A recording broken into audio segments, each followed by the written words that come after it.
Hello and welcome to this week's episode of the Popcorn Wind Down. I'm Eddie. And I'm Tammy. Thank you for joining us. Before we get started, let's give a shout out to our sponsor, Wally's Web Shops, where they help build your internet and social media profiles. Want more followers? Want better pictures and posts? Check out their services at wallyswebshops.com. This week, we return to the Spider-Verse with Spider-Man No Way Home, which picks up where Far From Home left off, with Peter Parker being outed by Mysterio as Spider-Man, and in doing so, turns him into public enemy number one. Seeing how all the fallout is affecting those he cares about the most, Peter Parker visits Doctor Strange to try to set things right, but ultimately he finds out that sometimes you can never truly go back. So, Tammy, did Spider-Man No Way Home find its way, or did it take a detour? Oh, no, it was really good. I enjoyed it a lot. It's like one of the best Spider-Man movies I've seen. You sound so enthusiastic. It wasn't the best Marvel movie ever. It wasn't, but I really, really enjoyed watching it. No, it was not. I wouldn't call it the best Marvel movie ever, but it was one of my favorites. I loved it. It actually surprised me that it lived up to the hype. You know how sometimes things are so overhyped, and I think at this stage in the game, I kind of learned to temper my excitement for superhero movies and Marvel movies, and just let them be what they are. So when I see them, I don't go in with all that expectation of this is just going to be the best thing ever. But this series, I agree with you. It was one of the best Spider-Mans. It reminds me of Captain America, especially with this version of Spider-Man. Since it's come to the MCU, where Captain America, each one was better than the last. And so the Spider-Mans just keep getting better and better and better. So it definitely was one of my favorite Spider-Mans, and it was one of my favorite MCU movies. Not my favorite, but it ranks up there as being one of my favorites. And aside from it being a superhero movie, it was just a really, really good movie. So yeah, I loved it. What was something you liked about it? Like, what was something that really stood out to you? The acting. One thing that I really, really love about this Spider-Man, Tom Holland Spider-Man, is that he really is a teenager. Like, I think one of the best decisions that Sony made was to actually cast a teenager in the role. I think he does a really, really good job of playing teenage Spider-Man. Unlike like Andrew Garfield, I feel like that was just a grown man playing a younger character. For Toby definitely also played into the teenage Spider-Man, but I just don't think it was as much as what Tom Holland portrays in the role, or what the lines in the script puts forward, like what the storyline is. Like, decisions that he is making is decisions that teenagers would make, because he just isn't mature enough to really look at the broad picture as much. So he really depends on the adults around him in his life to help him make those decisions in shaping who he's going to be. I think that they've done a phenomenal job on this trilogy of Spider-Man on putting that out there, the storyline that they've done. So I think that is one of the things that I really, really, really love about this trilogy of Spider-Man compared to the previous movies. Yeah, I agree. And it kind of takes me back to, I actually wrote that down, that when Doctor Strange tells him, God, I forget that you really are just a kid, you know. Um, and so you're right, because with the other Spider-Mans, he grew up so fast, like they aged him so quickly. Um, like we would start off, it's been a while since I've seen the Tobey Maguire series, but we did actually see him in high school, but it was for like what, maybe half of the first one. And then after that, definitely after the first one, we got very few scenes with him in high school. And then he was moving out into the world as an adult, getting his job at the it's not the Daily Planet, that's Superman, but what's the newspaper? The Um, Bugle. the Bugle. And so I was like, okay, um, wow. And so they grew up really fast. And the same thing with this one. I think in the Andrew Garfield one, what they were only in high school for the first one, then by the second one they were in college, or you didn't see them in high school very much. So you kind of forget. They did a lot to age them or make you forget that Peter Parker really was um, in high school. And this one, we've kind of grown up with them. We see that transition from when they were sophomores to juniors to now they're seniors. So we've seen that high school, and they've all been set with them being high school students doing things that high school people would do, or high school kids would do, or teenagers would do. So I agree with you. I think that was a great decision and a great way to play it. And so I I was like, yeah. And when Doctor Strange said that, I was like, wow, because he is a superhero, you do forget that he is just a kid. And one of the ways that it really comes through is when he goes and visits him and he's telling him about the spell, and he's like, okay, is everyone going to forget? And then he's like, well, MJ can't forget.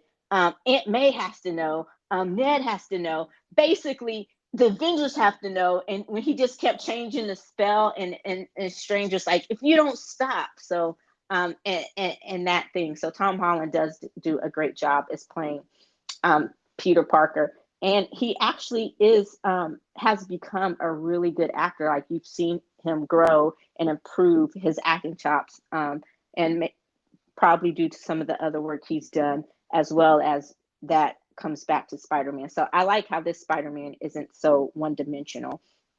Um, huh? Because I think one of the best environments for him to evolve in is the Marvel universe. We got to remember, like, the Marvel universe has some amazing actors and actresses that agreed to play superheroes in these films. Um, because Robert Downey Jr. was, or is still, one of the most phenomenal actors that I've ever witnessed. He is just an amazing actor, and I first really got to know him when he was drugged up, like, and even when he was drugged up, like, he still would do a phenomenal job in his roles. For the ones that he really had to put effort into, because some of his roles, it was just him phoning it in because he still got paid. But Less Than Zero was amazing. One of my huh? favorite. Less Than Zero will always be one of my favorite movies. Yeah, like I mean, I first got to know him for Ally McBeal, and I just thought he was phenomenal. I was kind of really upset that he just couldn't, get himself together enough to continue. But he got Chris Evans, Elizabeth Olsen, Scarlett Johansson. He has, oh my God, who's the dude that plays Doctor Strange? Oh my God, Benedict Cumberbatch. thank you. Yes, Benedict Cumberbatch. Um, like, he has actor. I mean, Jeremy Renner knows how to play those serious roles and everything like that. Like, he has an amazing circle around him that he can call up and be like, hey, like, I'm trying to decide on this role. So when you, like, I definitely agree with you that he has grown as an actor. We've seen him grow as an actor since being introduced in the Spider-Man series. Yeah, but I can see why. Like, great environment to be in if you're trying to really make a name for yourself in Hollywood. Yeah, and it says a lot that Marvel, going back to that, what you said about Robert Downey Jr. is absolutely true. And I remember when they announced Iron Man, and people did not really take it seriously. And they're like, "You chose who to play Iron Man?" We know he's supposedly clean now, but it's great that he kickstarted this, and it kind of it didn't kind of, it reinvigorated his career. So shout out to them, because Iron Man and Robert Downey Jr. got it started. May Tony Stark rest in peace. Moment of silence, pour a little out for him. I love you 3000. That's my homage to Tony Stark. But so yeah. speaking of which, spoiler alert, if you have not seen this movie yet, turn this off. If you plan on watching the movie, if you're one of those who don't want spoilers, do not go any further. Put us on pause and then come back after you've watched the movie to listen to the rest. Okay. I have friends who love spoilers and they hate talking to me because I don't spoil anything for them. So I'm just putting that out there. If you've listened to us by now, you know that we're pretty spoiler heavy, but I figured I would give you a warning for this particular one. All right. So what did you think about how they connected the Spider Verse? Oh, I really enjoyed it. I enjoyed bringing back the different villains from the other Spider-Mans. I like the fact that in this Spider-Verse that they have created that it was a really cool way of them bringing back Andrew Garfield's Spider-Man and Tobey Maguire's Spider-Man. Because usually we look at the multiverse and we think, well, they're going to look the same. They're just going to be from a different universe. So I really, really love that. This was a really cool way of bringing in the actors, and yeah, and they brought in some heavyweights because I was laughing too on certain things when they figured out that Peter Parker was not their Peter Parker as they were trying to destroy the world and everything like that. So no, I really, really enjoyed how they connected the different series that have been created under Sony. Yeah, I thought it was great, and I thought they did a great job of hiding the spoilers, keeping it all under wraps. Because at like when people heard they were bringing back the villains, like some of the villains, they knew that they were coming back for sure, and then some of them they were kind of guessing, and then it was like, oh, confirmed. Okay, this person's coming back to play this person, and then they're like, well, you got to bring back those Spider-Mans, and then so everyone thought, oh yeah, they are bringing back the Spider-Mans, and then it was like, no, they're not. Like, and then when they asked them straight up, are you going to be? They're like, no. Um, and so I think they did a good job of plugging that leak and, making it a surprise. Because I went in with the mindset because both Tobey Maguire and Andrew Garfield had said no when they were asked that. And I think Tobey Maguire went as far as to say they never approached me about doing it. So no, and then Andrew Garfield was like, no. And so, and I was like, okay, because at first you're kind of excited. Then when I go into the theater, I'm like, yeah, it would have been nice if they could have gotten them or if they would have had them. But and then so when Tobey Maguire comes out, I'm like, oh my gosh! And the theater, it was still packed when I went, and but everyone in the theater just started clapping, like they were so excited. What about you? Was your theater packed, or did you finally? It wasn't packed. Like there were seats that were empty around me because of the time that I went. But that was not the reaction in the theater. I mean, everybody, of course, was excited, but I think by that point, because I watched it later, everybody had already known. Like I already knew that Tobey Maguire and Andrew Garfield was in the movie, because people that I was talking to wanted to talk about it with me. They were so excited. They were like, yeah. And I was just like, I haven't seen it yet. And they were like, what? Come on, you gotta watch it so we can talk about it. They were like, they really, really wanted to talk to me about it. So I already knew like the characters that were going to show up and everything like that. So I was excited because that's just who I am. Like, I'm a talker in the movies.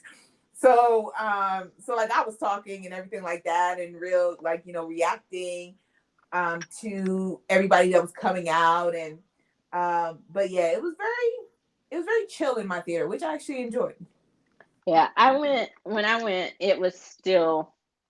um it was still relatively fresh. I didn't go when it for I guess I went within the first week of it being out. And so I actually went on Christmas Day.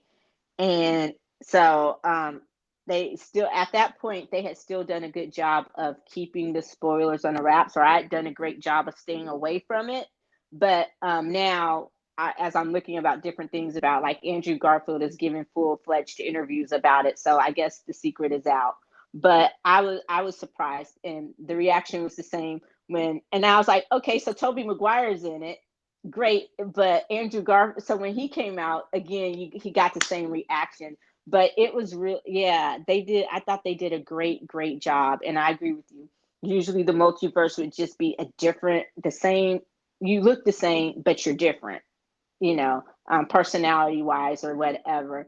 And so I not only loved how they made those connections, and how because and they did a good job, I think, of plugging up some of the holes or having some of the answering a lot of the fan questions that they had each time they changed Spider-Man. Like, would you say Andrew Garfield's Spider-Man series was probably the least popular?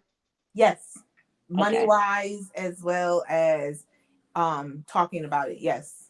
although one Least of my popular. favorite Although one of my favorite songs came from that series, honest by the Neighborhood. It plays at the end of the movie, and you always stay to see the post credits. And so when I was in the theater watching, I'm like, that sounds like the Neighborhood. And that song that plays, I'm like, it is the Neighborhood. I shazammed it right there. I'm like, that is the Neighborhood.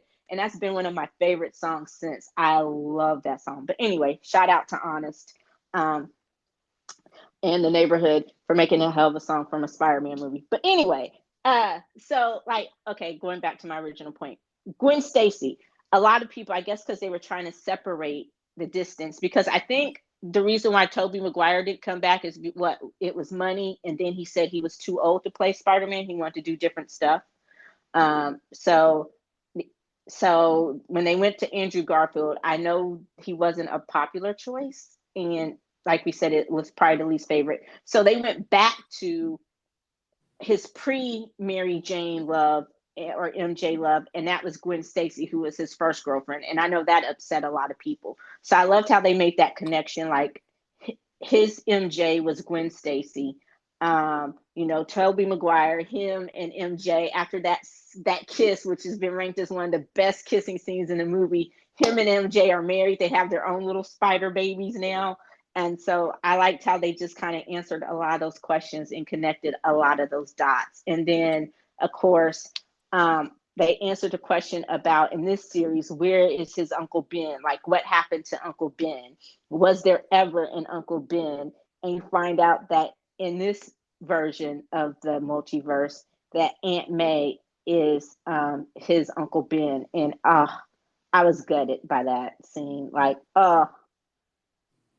did it pull a heartstring for you? Tug a heartstring? Did a tear form? Well, Did you yeah. I sniffle? mean, she was the one who raised them, right? Yeah. Did you sniffle a little? I cried. You I shut the cried. front door. Yeah, it was really sad. Cause and that goes. I will say, one reason why it affected me is because I'll go back to the fact that because he's literally a teenager still, like he's in his senior year of high school. Can you imagine the person who has raised him since his parents died? He's still a teenager, so he's just 18 years old. Unlike other ones where they just looked older. Like, yeah, I know they were still in high school, but it didn't hit me as much. But with Aunt May, like we got to see it. Like with Uncle Ben, when Uncle Ben died before, we didn't really get to see the full relationship develop. But you could see that she was such an influential member of him becoming the man that he's ultimately going to become. So yeah, so it affected me because it's kind of like, dude, like you're 18, you're about to graduate high school, and you lost the one person. And you know what? Even the thought that also came into my head was, damn, he lost his daddy and his mommy. Because I look at it as in the same way that it affected him when Tony Stark died, who he Yeah. looked at as a father figure.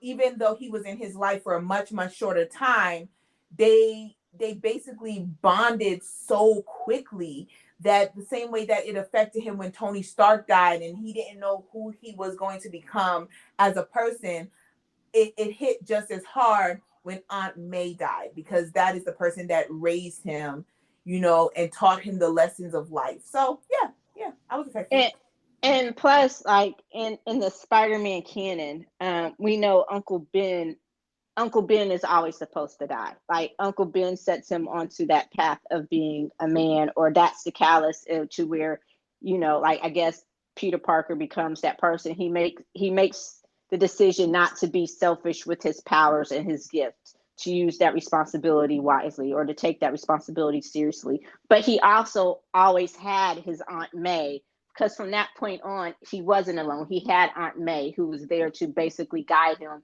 and pick up the mantle, um, carry the mantle on from Uncle Ben. But in this one, it's like shit. He is completely alone. Like you said, he lost Tony, he lost Aunt May, and in a sense, getting to that a little later, we'll see what else happens. But yeah, so I was I, I'm still flabbergasted. Like I think my mouth is still on the floor if it sounds like I'm slurring my words, because I don't think I've ever seen you cry in a movie, or heard about you crying in a movie, or being I've that cried touched to where multiple you, times. I just don't announce it because I don't like people knowing I cry.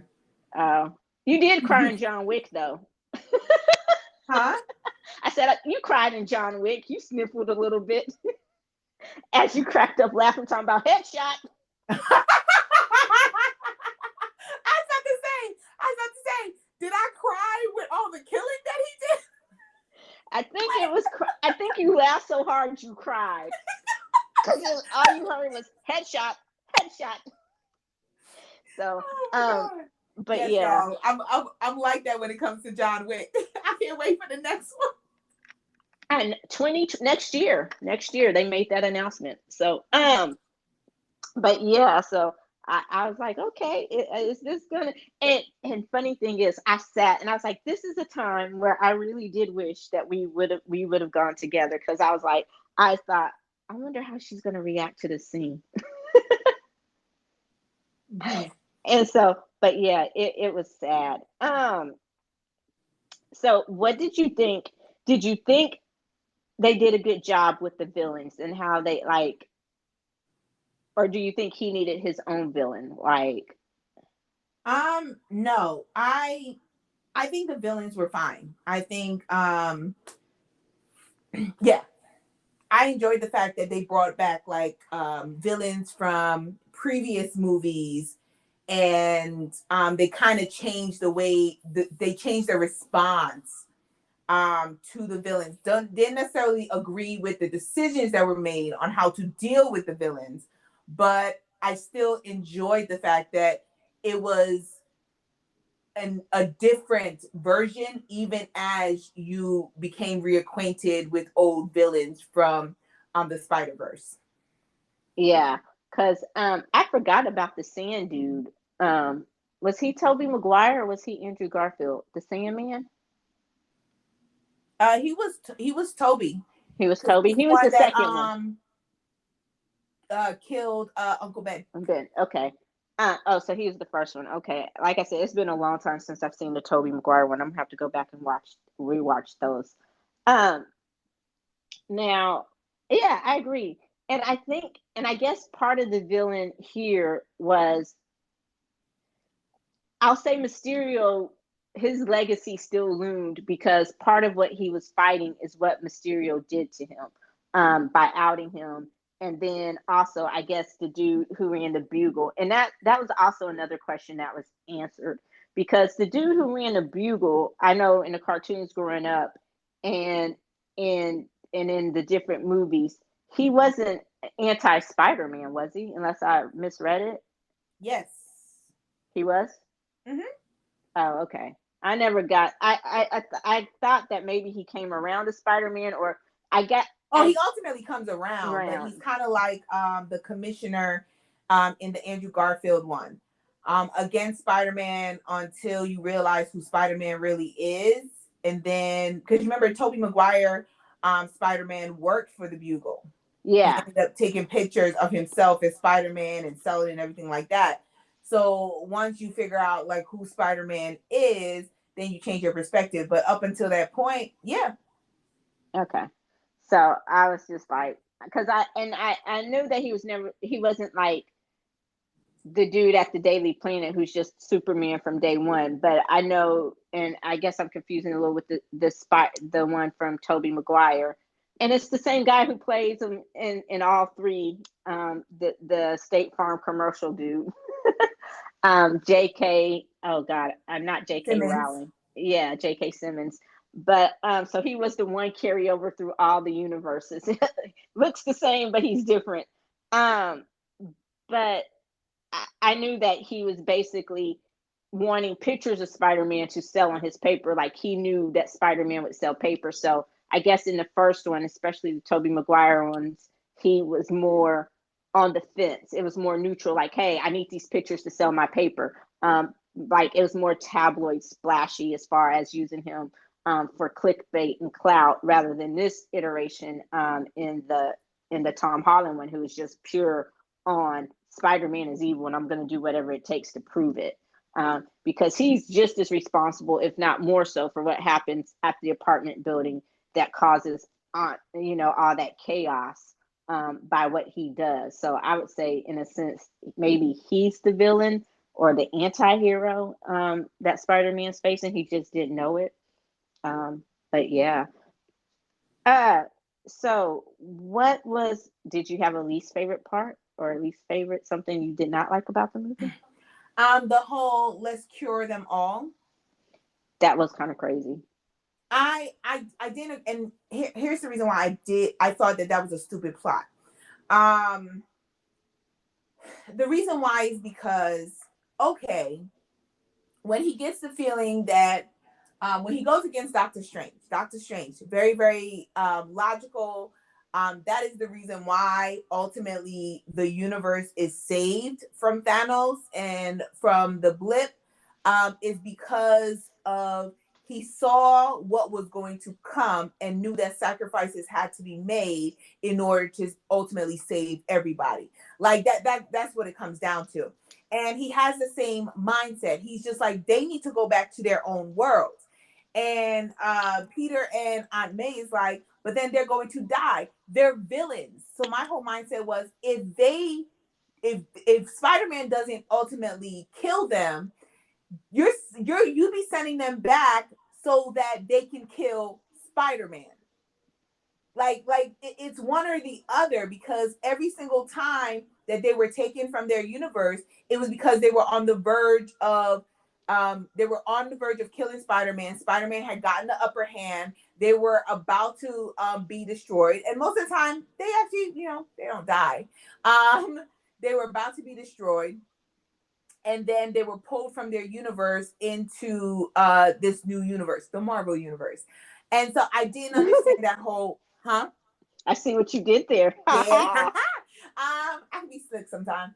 So I didn't understand that whole plot line. Like, I was in the theater, like, saying, like, okay, so you're saying you don't want to send them back because they're going to die, but ultimately they're villains because they're trying to kill Spider-Man. Like, that's what all of them were trying to do at the time, kill Spider-Man. So I didn't get it. Now, I love the turnaround of, you did ultimately cure them, which was a great thing. But I did not understand the thoughts of it at the beginning. Like, it just happened to turn out better than what you thought. But look at what he had to lose. He lost everything in order to stick to this unrealistic and very naive idea of there's good in everybody. No, there's not. Yeah, I No, agree there's with not. you. Like, sometimes you just got to let people go. I agree with you. I thought that I understood what May was trying to do. I get it. But him being Spider-Man, him being part of the Avengers, he's had to grapple with death and the fact that he's taken a life before. So I'm not saying that, and I'm not saying that that would be an easy thing. And it would not make him a bad person, because at that point it was kill or be killed. They didn't care who you were. Once they got out of that cage or whatever he had, wherever you want, the dungeon, whatever you had to call him in, they were going to kill you. Okay, they were going to kill you and everybody. The only one whose cure stuck was Octavius, Octopus Man, from the beginning, and he just went along, I guess, to see the plot, like the friend of my friend or the enemy of my enemy. So he went along to see exactly what the hell they were going to do. So, but other than that, and I guess because he was the only one that had time to take it, for the Green Goblin, he wasn't about that life. And once Electro got a hold of that arc reactor, he was like, "Oh fuck this! I've never had so much power." But and so that was my thing. It's like you've dealt with enough villains to know that a supervillain is a supervillain, and they're not just going to change. And also, I thought Doctor Strange, being who he is, he did a poor job of explaining. I'm like, you can't leave them alive because sending them back to their timeline of alive is going to affect everything there. Like, there, it's going to mess with the space time continuum. You're going to have the butterfly effect, like all of that stuff. That's what I was thinking. But also, I was just thinking they got to die. Like, you know, they they're already dead in their universe. They shouldn't be alive here. They're alive here because you were throwing a temper tantrum about changing the spell, and he kept telling you not to change the spell. And so, but so Peter was being Peter, and he teenaged things up, which was very unfortunate. Um, so what did you think? Is Ned going to become part of Doctor Strange's universe? Like, is Ned one of those? What do you call? Is he a timekeeper? Is that what you call Doctor Strange's people? I don't know. I actually don't know. I forgot what the name of that's basically like a society is. I forgot what they're called. So I have a thought. Okay. And my thought is that this was the exit of Spider-Man from the Marvel universe.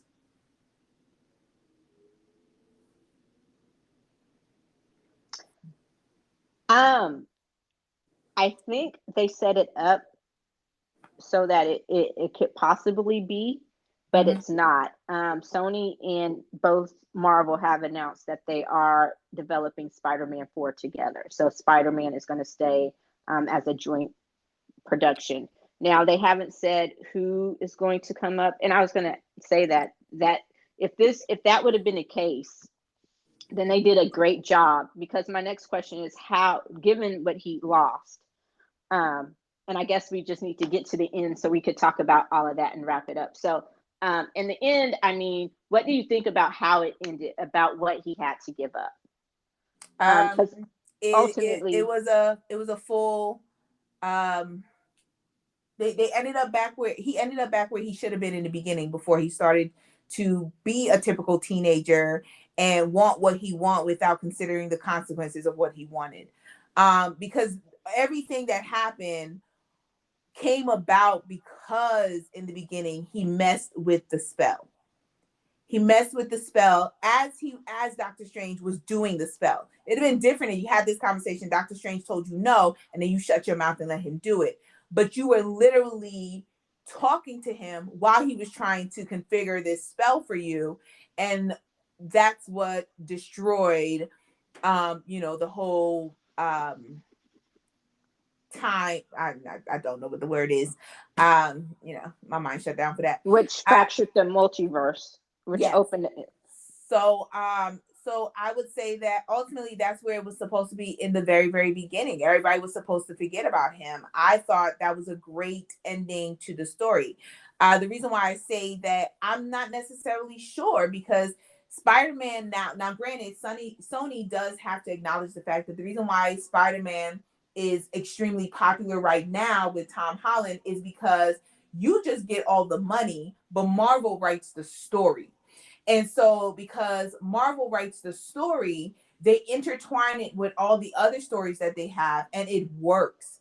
But they're also at the point, and this is the reason why they were first having the conversation about taking back Spider-Man, is because they want to build on the momentum of Spider-Man. But in order to build on the momentum, they would have to license out even more characters that they own to Marvel. And that's a conversation that if they haven't had yet, which I haven't heard that they've had, they're going to have in the future before they start production on Spider-Man 4. So they may have agreed on Spider-Man 4, but the conversation that's happening behind the scenes is that Sony is getting very antsy because they really do want to build on this new Spider-Man popularity that has been put forth. And they don't know if they're going to just keep Tom Holland with Marvel and then create their own Spider-Man in order to build on the momentum. That's a conversation that's being had behind the scenes. But this would have been a great ending to the connection of, now I'm not in agreement on it on Spider-Man leaving the Marvel universe because I think he's the new generation. But this would have been a very nice ending to the connection between Spider-Man and the Marvel universe before Sony took him back. Yeah. And like I said, I think they set it up when they filmed it.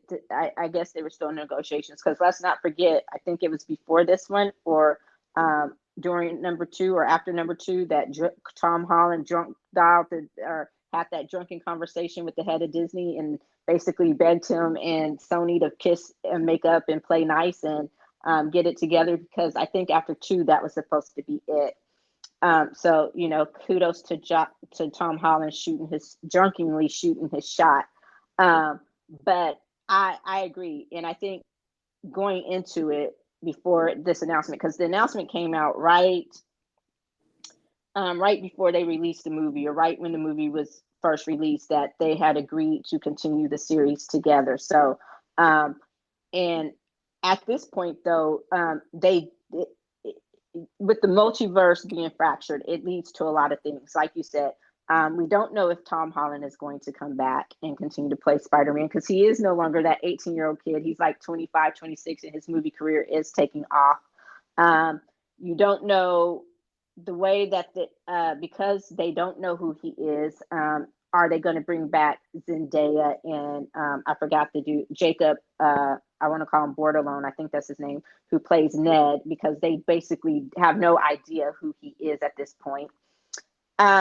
So you could go in a lot of different directions. You could also bring in a new Spider-Man because the multiverse is fractured. And that's going to be a story that continues in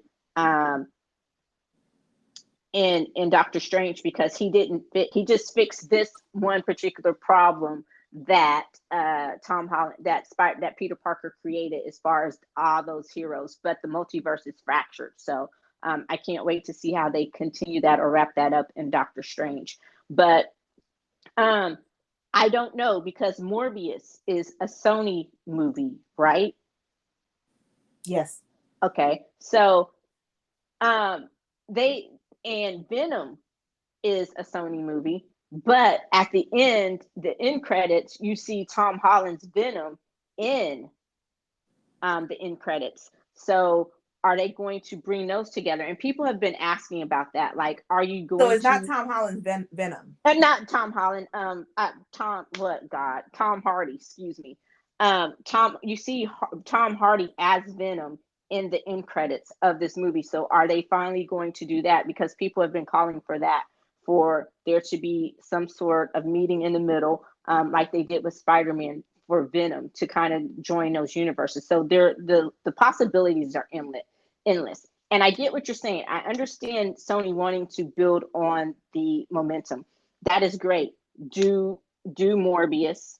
And find different ways to build on the momentum for what you have and for the characters that you own, especially if you're not going to license them fully back to Marvel. But let's not kid ourselves. They had not until this collaboration. And the only reason they agreed to collaborate is because they were about to lose the rights to Spider-Man and they did not want to do that. That's the only reason why they agreed to this. But let's not kid ourselves and think that they can do Spider-Man by themselves and do it right. It's not going to work. But also because of the way it ended, with absolutely no one having any idea who he is, where does that leave his status with the Avengers? So again, it ended perfectly for if they hadn't been able to work out some deal and they weren't going to continue their partnership / collaboration, then you would understand why you wouldn't see Spider-Man necessarily in any more Avengers movies or any other part of the MCU, because no one from that universe would now know who he is. So I think that the possibilities of where to go with this character, and even if you can't work it out with Tom Holland to keep him on as Spider-Man for another movie, let alone another series, are endless for you to go in a different direction. Because again, you have a multiverse of Spider-Mans. And did you catch the shout out to Miles Morales from the Yes. Spider Verse? That was great. Both the different multiverse and plus Jamie Foxx. I thought that was funny. That was one of the funniest Yo, lines in the movie. can I tell you my favorite scene? Yeah, So half my naked favorite ass Jamie scene, Foxx. yeah, is when Jamie Foxx is talking to Tom Holland, right? Uh And huh. he's like, "Yo, because I thought you was gonna be black." And because he was like, because I feel that at this point, there should be a black Spider-Man by now. And like, I swear in the theater, multiple people was like, there is Miles Morales. Like, we yelled it out. So I will say one thing that has come out of this that I would hope. Now, granted, they're doing a second animated Spider-Man that is coming out, I think in like November or something like that. And very, very excited about that because I don't do those types of movies, but I thought That it was one one was of the so best good. movies. Yeah, it was so, so good. So I'm very excited about it. But I would love, because that was one of the questions that was asked when they started to cast for the newest Spider-Man. The question was, is it going to be Miles Morales? Because he has become one of the most popular Spider-Mans in the comic books. And it ultimately was not. They hired another white dude. But I'm waiting because I think that they need to figure out a way to bring Miles Morales to the live action universe that is there. I think that would be a whole nother way to go. And I don't want Sony to do it on their own because Sony's They making a fuck lot it of up. money. The deal that Sony has with Marvel is that they keep the money and Marvel gets full range for the story and the character. And Marvel's the one who makes the money off of the merchandise. So And Marvel gets licensing. the money. Yeah, Marvel gets the money from merchandise, but the movie revenue and everything like that, that automatically goes to Sony. Marvel And doesn't make money off of the movie revenue. So that's a great deal to have. I don't know if that's still the deal that they have continued on from here on, because I think Sony wanted back the rights to the merchandising because Marvel is making a lot of money off of the merchandising. well, Um, Go go ahead. ahead. No, go ahead. So I would say I would love it if the next character that is brought forth, with the universe opening up and Doctor Strange continuing that storyline, and as well as Loki, that Miles Morales, they could figure out a way to bring Miles Morales into a live action Marvel universe for Phase 4 or Phase 5. Yeah. They going back into this, they renegotiated. Marvel gets some of the box office, not Okay. not a lot, but that was part of the sticking point because Sony, again, it's like one of those things where, oh, you own just because you own this, you think you can take credit for how successful it's been under this new partnership, but you can't because, like I said, it's like they did great. Like the Andrew Garfield ones, the second one was horrible. I did not care for it at all. Besides the second Still made film, money. yeah, it did because we know why it's a superhero one. But um, but the first one was okay. They do good for the first ones, and then their sequels have been shit. So that's why I say Sony, don't get too far ahead of yourself and think you're the reason for the success. You may own the character and the license, but you are not the reason for the success. So I'm glad they worked it out. But I know they did renegotiate that deal where I think Marvel gets to keep the licensing and they get a bit of the box office, not half or anything like that, but I think they get a smaller percentage of the box office because this movie is the most successful movie that's been released in a movie theater for the past 2 years. Definitely one of the most successful. It took it less than a week to hit 1 billion worldwide, and it's still ruling the box office. So it's the first blockbuster of the Rona era. And when I tell you, even during the midst of a freaking brand new, dangerous, highly contagious wave of the pandemic, this theater has been packed, and that is one of the reasons why it took me so long to see it. Is because of that, being so packed. So, but yeah, and I agree with you wholeheartedly. Co-sign 100%. I would love to see Miles Morales come to um, the live action, um, to the live action side. As we all know, Into the Spider Verse, I'm not a big fan of animated movies like that either, but I went to see it, and it turned out so much better than I thought it was. It was a great, great movie.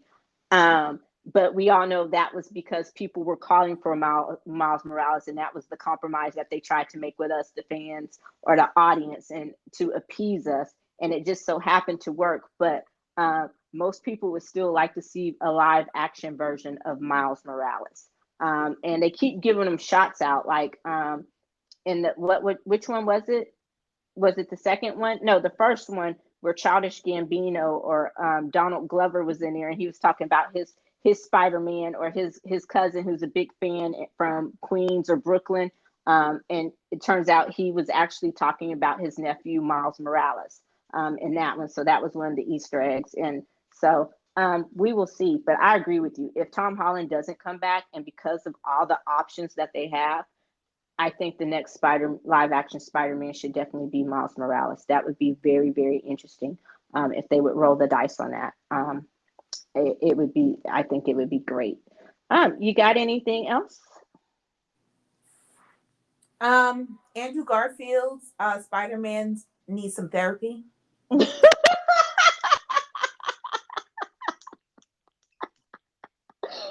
He Like, was he was real so fucking emotional emo.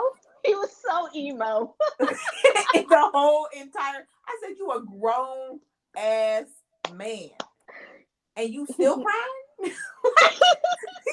Like, and I would have said this no matter who it was, but like, it was just, he was so emotional. Like, I was like, and it's not even because he's a man. It was just like, dude, like, you an adult, like, you need therapy, and nobody told him this, which amazed me, because I'm just like, so nobody's gonna tell you that you need therapy?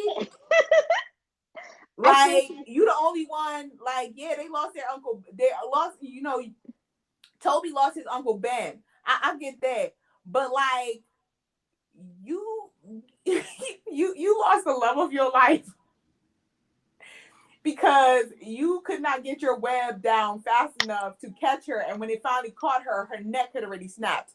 Like, I'm like, yo, that's some traumatizing shit. Spider-Man needed some therapy. I'm just gonna put that out there. That's my last thought. He needs some therapy. well, he, it seems like he worked a little bit out when he had the opportunity to save MJ. It was like, No, he still needs that therapy. maybe that was the catalyst to put him on the road to therapy. But He yeah, do. When he go back to his universe, he'd be like, yo, let me go find a psychologist. And you know what? Maybe his psychologist would be like Mary Jane. You never know. you Maybe he never, finally meet his Mary Jane in therapy. because you know what I start singing, Mary Jane. He needs something. He needs to find some sort of Mary Jane to help mellow his ass out. Definitely, But definitely. And I will say also, I love Zendaya as Michelle Jones Watson. I thought she had a really amazing character. I love the updated character to who MJ usually is. Um, and the chemistry between Zendaya and Tom is off the charts. In my opinion, it's definitely there. So I well, enjoyed his sidekicks. They were great sidekicks that he had. I guess it helps that they finally kind of gone public as a couple. Um, Yeah, cause I swear, like they had to have been on and off since they first met, because the chemistry's been there since they first met. yeah. And I love that. And yeah, before you go, one final thing. When you brought it up, my other favorite scene, besides Jamie Foxx being like, "Y'all gonna get me some clothes," I'm like, that man's still fine. But it was when they were talking about the web and how Toby Maguire is the only one that has web Coming actually out of his shooting body. his skin, and everyone they're like, "No, we have to keep making it." Like, what? So that was a funny scene, but it overall was a really, really good movie. I was pleasantly surprised. at just how much I truly, truly enjoyed it on its own merits as a movie. So, what are you gonna rate it? So I'm gonna rate Spider-Man 4.0. I think they did an absolute phenomenal job of connecting the different universes. I am going to continue to say it again that they did a phenomenal job on casting Tom Holland. He plays he is a phenomenal cast for playing teenage Spider-Man. Because he literally grew up in the role. Just a phenomenal job. Just the cast in general was really, really good. The dynamics is still there. That is one thing that Marvel has that nobody can take away from them. Like the people that they cast, the dynamics is there. Like the chemistry and the bond, it just continues to get better and better. So yeah, 4.0, and I have definitely already suggested it to everybody. Go see Spider-Man. Like even if you're not into superhero movies, this is a really, really good one just for a good movie. Like it's a great movie, not just a Marvel movie, but it's a great movie. So I suggest everybody go and see it. Yeah, I do too. It's definitely going into collection. I can't wait till it comes out on digital. It is a movie that I could probably watch over and over again. It's just that good. And I agree with everything you said. I rated it just a little bit higher. I gave it a 4.5, 4.5 popcorns. It was just that great of a movie, and it's already being touted. We'll see. We're hitting that season where they're talking about movies and Oscars, and a lot of people are saying that it deserves a nod or at least a wink at best movie. And for superhero movies, I think they've done actors but Black Panther, I think, was one of the few that's been nominated. So we'll see. But Marvel keeps getting better, especially in this phase four. I know we were all kind of skeptical after the original Avengers started phasing out and moving on to different parts of their career, and leaving the MCU behind. And we're like, but what's going to happen? And Marvel, I am pleasantly surprised to say, has not missed a beat. So kudos to those who are running Marvel. Very few missteps in this new phase. So, well, that does it for this week's episode of the Popcorn Wind Down. Please be sure to listen, like, follow, and comment on Apple Podcasts, Google Podcasts, and or Spotify Podcasts.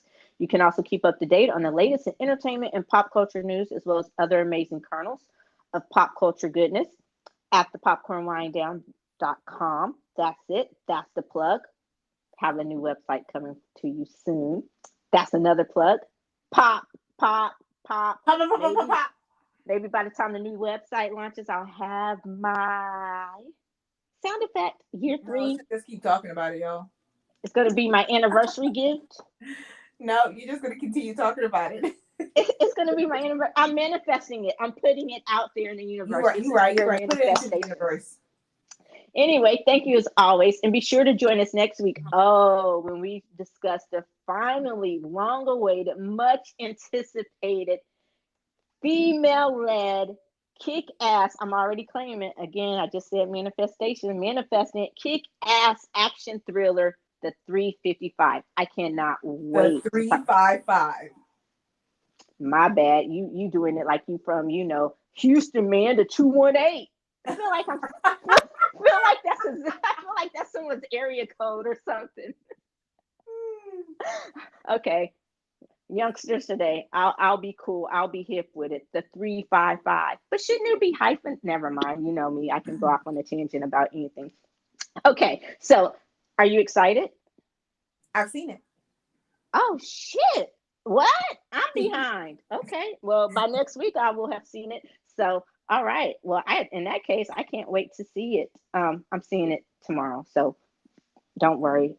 It's all good. But until next time, until next time, I'm Eddie. And it's not season 3, y'all. My bad. And I'm Tammy. Bye. Peace.